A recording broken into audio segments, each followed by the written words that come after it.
É isso aí, galera, Garimpo Brasil, um vídeo sensacional hoje, onde nós estamos tirando as dúvidas de alguns dos nossos inscritos que mandaram através de vídeo lá no nosso grupo no Telegram, tá? Então o vídeo está sensacional, eu creio que essas dúvidas sejam também a dúvida de muitos de vocês. Vamos estar abordando o assunto calha concentradora e um planta e as suas configurações. Então vem com a gente que o vídeo está sensacional.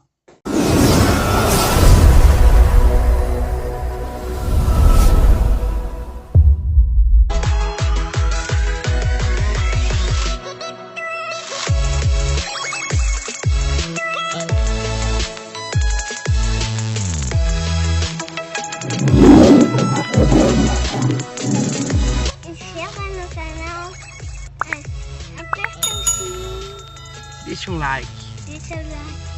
Olá Wesley, meu nome é Diego, tenho um canal da Garimpo 13, estou na fabricação desta calha e chegou uma hora da dúvida. Você pode me ajudar? Esse daqui serve para parar água e parar o ouro? Eu deixaria ele de que forma? Ele pirâmide, um L, caso a água bate aqui, ou ele um L ao contrário? Qual desses três é o melhor? É necessário os três carpetes? Ou eu posso estar montando faltando algum carpete? Garimpo 13 agradece. Então essa foi a dúvida do nosso amigo Diego do canal Garimpo 13. Diego, eu quero dizer para você que a sua dúvida é muito comum, tá? Entre a galera que está começando agora e até entre algumas pessoas que já estão atuando no mercado, mas estão começando a introduzir as plantas de lavagem e as calhas no seu dia a dia de prospecção. Esse e outros assuntos são assuntos que eu ensino lá no meu curso Garimpo de Ouro Manual, link na descrição, tá, gente? O curso completo para quem quer aprender um pouco mais sobre garimpo manual e se tornar um profissional. Mas direto à sua pergunta, você fez a pergunta sobre os rufos, ou rifes, ou tralhas, ou rolos, conforme são costumes chamar. Cada região chama de um nome específico, mas no geral é um perfil, tá? Que pode ser de alumínio, pode ser de ferro, pode ser uma chapa dobrada, mas é um perfil em L. E esse perfil em L, ele pode ser montado em forma de pirâmide, né? Ele pode ser montado com L para trás e ele pode ser montado com L para o outro lado, que é o lado de fora da calha, né? Então, a configuração que eu mais gosto de usar, tá? É a configuração em pirâmide, onde você coloca a base aberta para baixo, tá? E a água vai passar por cima. Por quê? Ele acaba fazendo o trabalho dele, né, a função de diminuição do fluxo da água, o que forma um pequeno fervedouro entre a captação e esse rifle, né? Forma ali um pequeno fervedouro. A água passa com um pouco menos pressão naquela região e logo atrás dele forma uma zona de baixa pressão, o que força o material pesado descer para os carpetes, tá? Então a função básica dele é, além de diminuição de fluxo, também formar uma barreira natural para que o ouro possa adentrar para dentro do carpete. Então, na minha opinião, a melhor forma de ser usada é em forma de pirâmide. Mas qualquer um dos três modos que você colocou são utilizados, tá? O primeiro módulo, onde você coloca ele com o L virado para a parte da captação, eu não gosto, tá? Concentra muito material, então assim, eu acho que você acaba tendo muita concentração de areia negra na sua calha e até areia mesmo, por causa desse L virado para a parte da captação. O último módulo, onde você coloca o L virado para fora, né? Virado para o final da calha, é aceitável, tá? Mas você tem que controlar o tamanho desse riff. Não pode ser muito grande, porque senão acaba também, forma uma zona de baixa pressão, mas acaba também concentrando muito material na sua calha ou planta. Quanto à questão dos carpetes, Diego, você pode fazer algumas configurações, é o que nós chamamos de configurações. É muito normal a Garimpo Brasil usar uma configuração básica, que nós usamos o feltro, que pode ser feltro canelado ou feltro comum. O feltro canelado dá uma aderência melhor e dá uma captação melhor do ouro fino, tá? Você pode estar usando em cima dele o Gold Small emborrachado vazado, E pode estar usando em cima do Gold Small emborrachado vazado o Moss, tá? Essa é uma configuração de 3 passos, a configuração para ouro fino, ouro granulado e pepitas, tá? Você pode usar essa configuração em região em que não tem pepitas, tem granulados ou pepitas bem pequenas assim, no tamanho mais ou menos de 1 grama, você pode estar utilizando somente o feltro ou canelado ou feltro liso, juntamente com o Gold Small. Mas se for região que tem pepita, essa configuração não é válida, tá? Porque o Gold Small não tem a capacidade de prender pepitas acima de 1 grama. Você pode estar usando também a configuração inversa, tá? Usando o feltro canelado ou feltro liso, juntamente com o Moss vazado em cima. Porque o Moss, aquelas tralinhas dele, em cima do carpete feltro, acaba formando também algumas barreiras que forçam o material descer. Tanto o ouro granulado, quanto o ouro fino, quanto as pepitas. Mas é necessário que você use o Moss vazado em cima do feltro, tá? Então você pode fazer uma configuração usando só o feltro para ouro fino, você pode estar usando feltro e Gold Small para ouro fino e ouro granulado, pode estar usando feltro e Moss para ouro fino, ouro granulado e pepita, pode estar usando ali também o Moss vazado sem feltro e sem canelado, mas ele só vai pegar pepitas no tamanho daquelas estrias. Então, ou seja, você perde todo o ouro talco e perde todo o ouro granulado. Espero que eu possa ter te ajudado. Garimpo Brasil, qualquer dúvida, estamos aqui. Fala, Wesley, tudo bem? Então, na realidade eu não tenho uma dúvida, eu tenho 3 dúvidas, né? Uma é em relação ao espaçamento entre os riffles, né? Riffles ou tarisca, dão muito nome para isso aqui. É o espaçamento entre eles.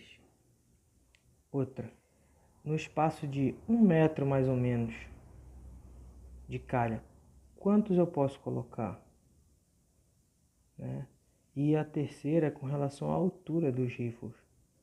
Né? Eu sei que eu não posso colocar muito alto e nem muito baixo. Se eu colocar muito alto, eu sei que vai empapuçar. E se eu colocar muito baixo, eu sei que pode passar muito material direto aqui. Então eu acho que deve ter uma altura mais ou menos correta para esse uso. Essa nossa pergunta veio do nosso amigo Irmão, que também está com a gente aqui no nosso grupo no Telegram, tá? Mandou pra gente esse vídeo e a gente vai estar respondendo. Se você quiser aparecer aqui também, manda o seu vídeo aqui pro nosso grupo no Telegram. É só clicar no link que está aqui na descrição desse vídeo e vocês também terão as suas dúvidas respondidas aqui na Garimpo Brasil. Respondendo a sua dúvida, irmão, vamos por parte. A sua primeira pergunta foi em questão de espaçamentos. Quantas taliscas, tantos rufos ou tralhas, rifes, nós podemos utilizar em uma calha ou uma planta de, por exemplo, 1 metro? Nós trabalhamos com 2 medidas que são medidas basilares. É claro que cada um vai ter a sua necessidade e com base na sua necessidade de vazão e captação, você vai adequando isso para a tua realidade. Mas os padrões que nós utilizamos, 30 centímetros e o padrão de 25 centímetros, ou seja, a cada 25 centímetros, uma talisca, ou a cada 30 centímetros, uma talisca. Como é feita essa disposição e qual a diferença? Quando você tem uma vazão de água muito forte, você quer diminuir um pouco esse fluxo, você coloca a cada 25 centímetros uma talisca ali, um riff, um rufo. Quando você tem um fluxo de água menor e você não tem tanta necessidade de barramento de água em questão de velocidade, você pode colocar a cada 30 centímetros, que é o tradicional utilizado por muita gente aí no garimpo até hoje. O que a gente tem que ter em mente? Que o fluxo da água que vai passar pela calha, ele vai estar passando por cima da talisca, por cima dos rufos, cobrindo por completo. Então nós entendemos que ele diminui o fluxo e todo o material fica antes e depois dessa talisca ou desse rufo. O que nós queremos que fique antes desse rufo? Nós queremos que o ouro fique preso ali e que se ele passar, ele fique na zona de baixa pressão depois. O que nós não queremos que fique preso nessa talisca ou nesse rufo? Exatamente, a areia e a pedra. Aí entra a sua segunda pergunta, que é a questão de altura, né? Quando a gente tem uma talisca muito alta, acaba que ela concentra muito material antes daquela talisca e até mesmo depois. E muitas das vezes esse material é areia, tá? Então nós trabalhamos com o seguinte, 1 centímetro acima da lâmina d'água. Por exemplo, se você tem uma lâmina d'água de 4 centímetros, você pode usar uma talisca ou um rufo de 3 centímetros. Você tem 1 centímetro abaixo da lâmina d'água, abaixo da cobertura de água que está passando. Se você tem exatamente 5 centímetros de água passando, de altura de água passando sobre a sua calha, você pode ter exatamente 4 centímetros na altura da sua talisca, rife ou rufo, tá? De acordo com o nome que vocês queiram chamar.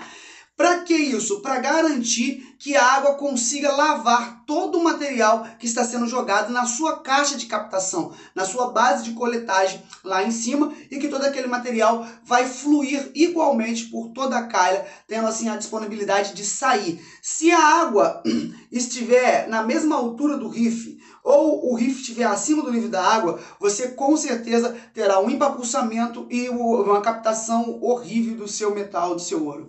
Vamos agora para a sua última pergunta, que na verdade era a segunda, quanto à questão de quantidade que você pode colocar ali numa calha de 1 metro. Essa questão, nós vamos utilizar a resposta da primeira pergunta para resolver a sua questão. Se você tem, por exemplo, uma calha onde você vai utilizar uma configuração de 25 centímetros por uma tralha, você pode colocar até 4 rifes, vai dar uma diferencinha, mas até 4 rifes você pode estar utilizando nessa sua calha tranquilamente, bem espaçado, deixando o último rife com uma dimensão menor. Do penúltimo para o último rife, você vai usar exatamente 15 centímetros. 15 centímetros, porque tem que ter uma zona de baixa pressão depois dele ainda, ele tem que facear o carpete. Então você vai deixar dessa forma. E os outros 3 primeiros respeitando a regra de 25 centímetros, tá? De distância um do outro. Se estiver usando 30 centímetros, né? Então eu te recomendo que use apenas 3. E faça a mesma coisa. Na última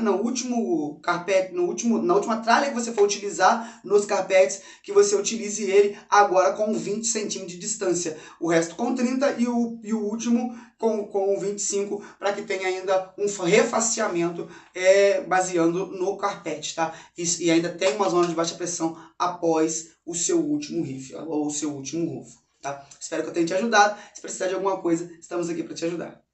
Fala, Wesley, tudo bom, meu irmão? Prazer estar falando com você aqui. Um abraço aí pra galera do Garimpo Brasil, tamo junto, tá? Então, Wesley, a minha dúvida é aquela coisa que a gente vem conversando sempre, né, lá no grupo e também no Telegram, que é sobre o terreno que nós temos aqui na Bahia, né?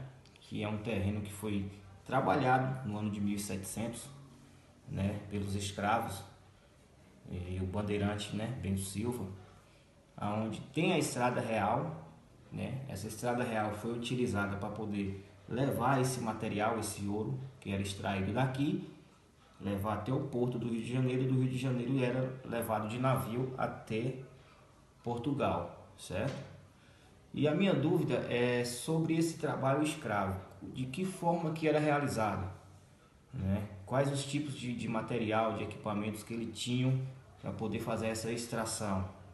Por que eu estou fazendo essa pergunta? Porque como eu sou novo lá na área, então eu preciso entender a forma que foi trabalhada, para mim saber se eu consigo trabalhar, se eu chego lá, entendeu? Ou de que forma que eu devo trabalhar, né? Então eu queria saber de você sobre essas orientações e também sobre o uso de algumas técnicas, né? Se já naquela época já existia um mercúrio, né, para poder captar o ouro de uma forma mais fácil, né? Se naquela época existia a questão de um triturador de pedras, né, um moinho, ou se era realmente só na bateia, só na peneira, né, aquela calha improvisada que eles usavam na época, que era só carpete, né, aquele carpete felpado só, né?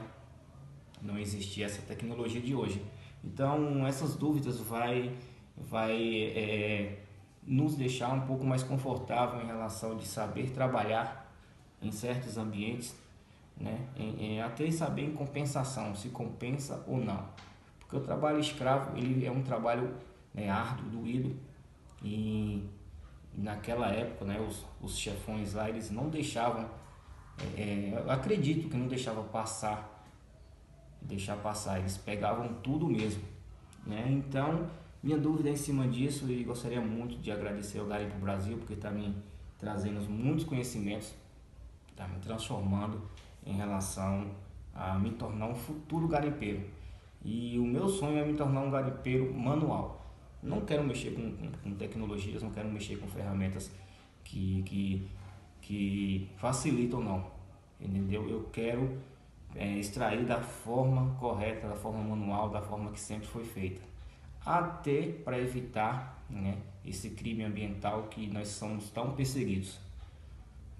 A terra é nossa, o ouro é nosso, nós deveríamos garimpar. Mas infelizmente o Brasil dá oportunidade para pessoas de fora, né?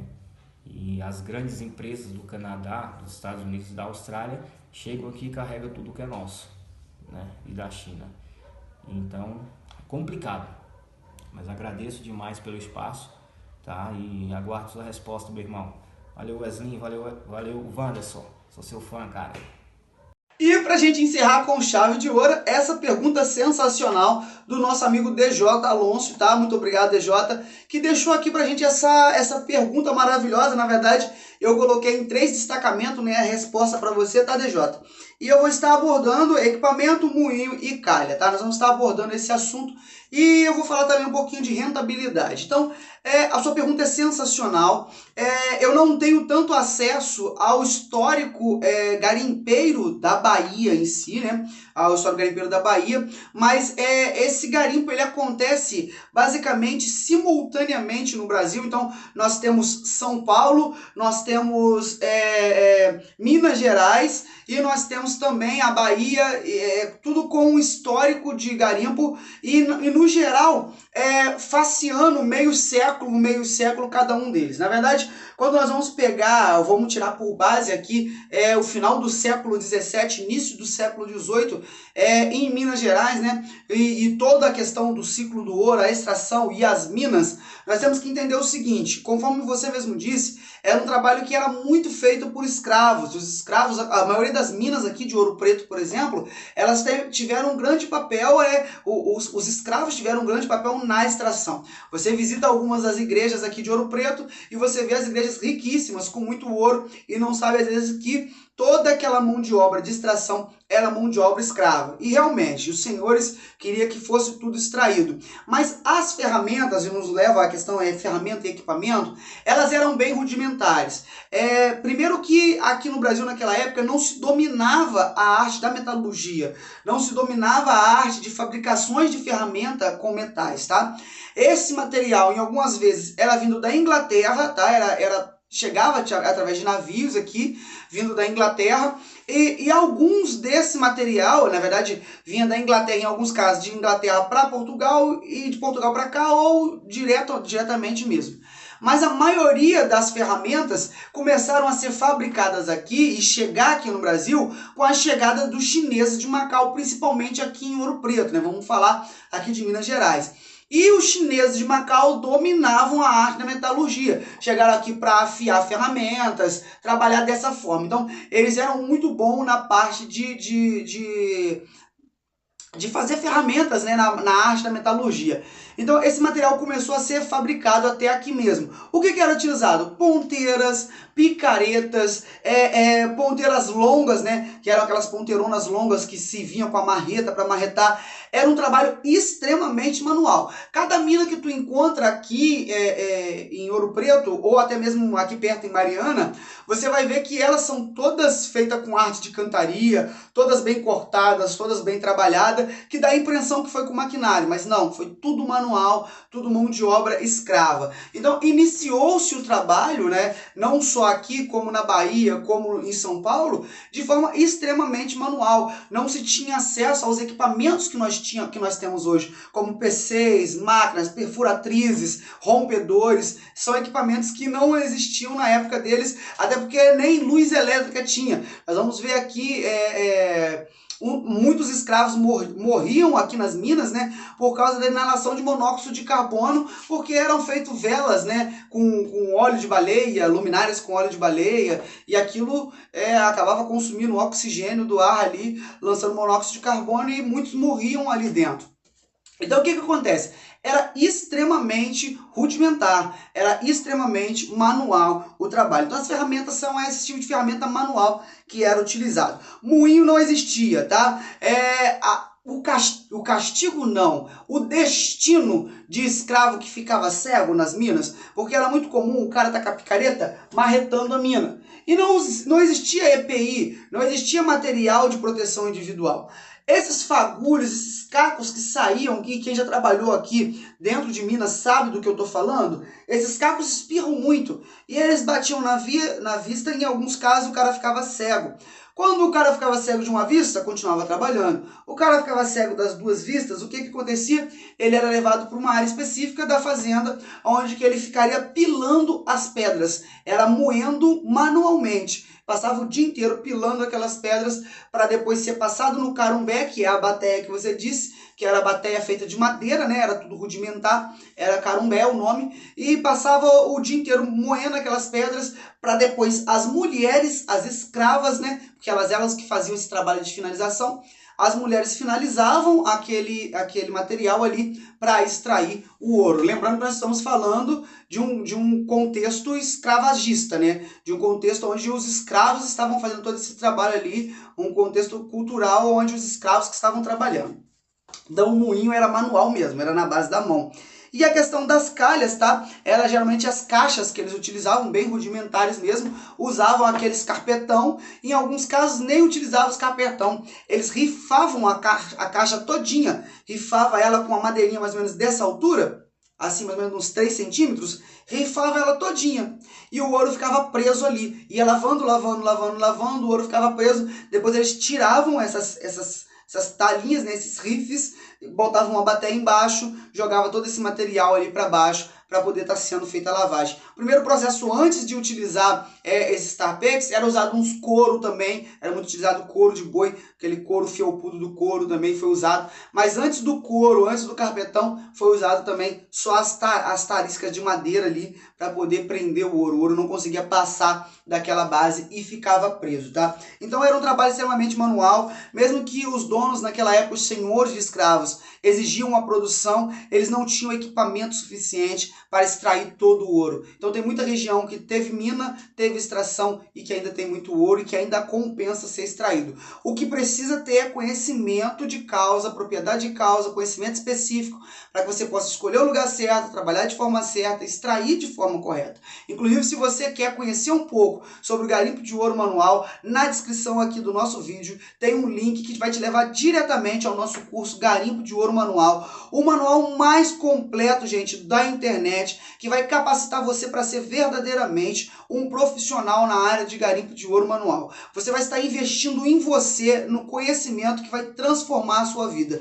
Centenas de alunos meus já estão garimpando através do conhecimento que nós disponibilizamos através do canal Garimpo Brasil. E agora centenas de alunos meus estão crescendo na arte do garimpo de ouro manual através do nosso curso Garimpo de Ouro Manual, que tem elevado o conhecimento do garimpo a um novo nível. Então, se você quer também investir em você, tá cansado de ficar dando com os burros na água, tá cansado de não saber como entrar, de não saber a diferença de um friso para um veio, se um friso ou um veio é produtivo, quais sinais procurar, como saber se a sua região tem ou não ouro, vem aprender com um profissional com mais de 10 anos de experiência no mercado. Eu serei o seu professor, serei o seu consultor.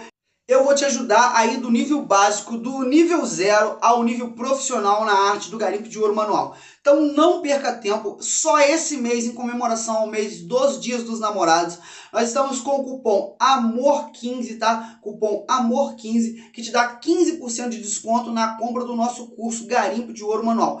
Clique agora no link na descrição e vem com a Garimpo Brasil, porque eu serei o seu professor e te ajudarei a passar para um outro nível. Lembrando que o curso te dá acesso a 1 ano à nossa plataforma. E durante esse 1 ano você tem acesso ao nosso grupo VIP exclusivo de alunos, também o nosso chat e o suporte. Ou seja, durante 1 ano, quando você estiver colocando em prática todo o conhecimento que você aprendeu no curso, você terá um consultor à sua disposição para te dizer onde você está errando e onde você está acertando. Então, vem com o Garimpo Brasil, que aqui você aprende de verdade.